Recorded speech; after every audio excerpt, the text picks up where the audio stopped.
Dah seminggu dah kek lapis sisik ikan saya ni, saya simpan suhu bilik je. Ni saya nak potong sikit untuk makan sahur nanti. Kek lapis sisik ikan resepi saya ni warnanya kuning coklat. Tak guna perwarna tapi banyak guna kuning telur. So hasilnya kek tahan suhu bilik dan tekstur kek sangat moist walaupun lapisannya sedikit kekuningan semasa dibakar. Nak potong kek ni tak susah. Guna pisau nipis yang tajam dan potong kek dari hujung ke tengah macam saya buat ni. Inilah hasilnya. Potongan tak comot. Tekstur kek pun nampak sangat moist kan?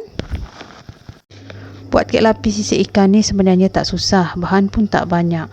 Tak guna whipping cream ataupun cream cheese. Yang penting kena tahu teknik susun half leg untuk bentuk sisik ikan pada lapisannya. Okey, jom tengok saya buat. Macam biasa, butter, overload gula, esen vanila kena pukul sehingga kembang. Buat kek lapis ni banyak guna telur. So sangat penting untuk pastikan butter ni kembang dan ringan supaya mudah sebati dengan telur nanti. So ini rupa adunan butter yang telah kembang. Warnanya krim pucat. So make sure pukul adunan butter macam saya tunjuk ni. Okey, sekarang kita akan masukkan telur sedikit demi sedikit sehingga habis. Saya menggunakan kelajuan tinggi untuk proses ini. Okey, sekarang saya tunjuk ni rupa adunan butter dan telur yang telah blend. Adunan tidak terlalu pekat atau tidak terlalu cair walaupun guna high speed dan adunan juga tidak ada kesan butter timbul. Kemudian masukkan bahan serbuk dan sebatikan guna low speed. Resepi kek lapis sisik ikan ni boleh diadun guna pemukul jenis flat beater atau wire whisk macam yang saya guna ini. Okey, ini rupa adunan di mana bahan powder telah sebati. Sekarang saya akan masukkan bahan liquid, gabungan susu pekat serikaya dan air sejuk yang saya telah jadikan satu bancuhan. Dan akhir sekali masukkan tepung sedikit demi sedikit sehingga habis. Senangkan cara adunnya. Okey, ini rupa adunan kita yang telah siap.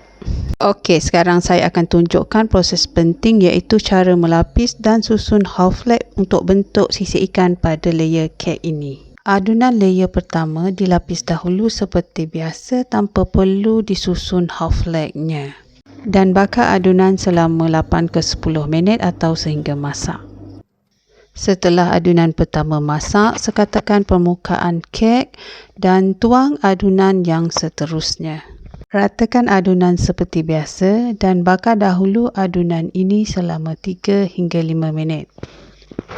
Okey, ni rupa adunan yang kita bakar tadi. Permukaan kek masih mentah tapi tidak cair. So mudahlah untuk kita susunkan half leg nanti. Okey, sekarang kita akan susun half leg. Kena susun half leg ikut macam saya tunjuk dalam video ni. Susun rapat supaya half leg membentuk sisik ikan yang cantik. Setelah siap, bakar segera adunan tadi. Ini rupa lapisan half leg yang telah dibakar tadi. Segera tekan half leg dengan penekan kek seperti dalam video tunjukkan.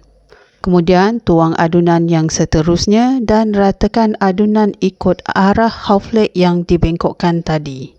Kemudian hentak perlahan loyang supaya adunan menutup ruang di celah half leg dan bakar segera adunan.